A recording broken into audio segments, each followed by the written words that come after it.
Deuteronomy 8.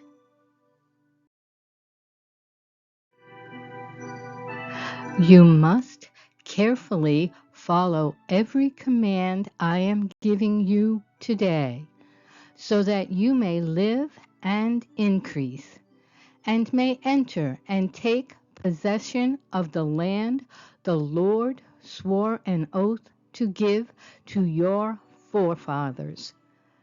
Remember that the Lord your God led you on the entire journey these 40 years in the wilderness, so that he might humble you and test you to know what was in your heart, whether or not you would keep his commands. He humbled you by letting you go hungry. Then he gave you manna to eat, which you and your fathers had not known, so that you might learn that man does not live on bread alone, but by every word that comes out of the mouth of the Lord. Your clothing did not wear out, and your feet did not swell these 40 years.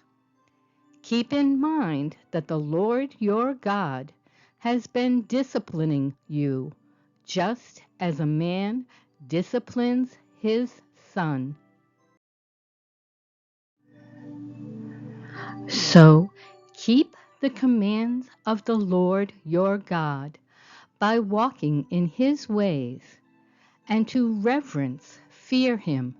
For the Lord your God is bringing you into a good land, a land with streams of water, springs, and deep water sources, flowing in both valleys and hills, a land of wheat, barley, vines, figs, and pomegranates, a land of olive oil and honey, a land where you will eat food without scarcity, where you will lack nothing, a land whose rocks are iron, and from whose hills you will dig copper.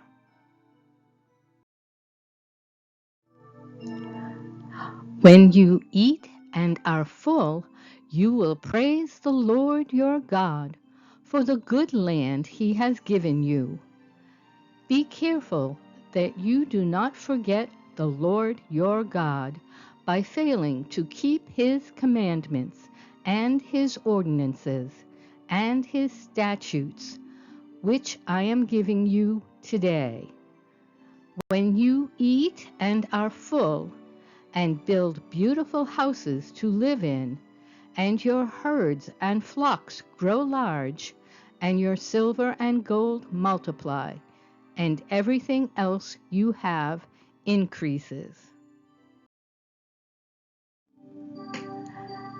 Be careful that your heart does not become proud, and you forget the Lord your God, who brought you out of the land of Egypt, out of the place of slavery.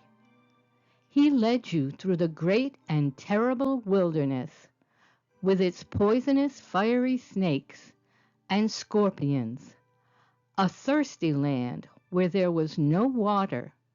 He brought water out of the flint-like rock for you. He fed you in the wilderness with manna that your fathers had not known, in order to humble and test you, so that in the end he might cause you to prosper. Otherwise, you may say to yourself, my power and my own strength have produced this wealth for me. But remember that the Lord your God gives you the power to gain wealth in order to confirm his covenant which he swore to your fathers, as it is today. If you ever forget the Lord your God and follow other gods to worship and bow down to them, I testify against you today that you will surely perish. Like the nations that the Lord has destroyed before you, you will perish if you do not obey the Lord your God.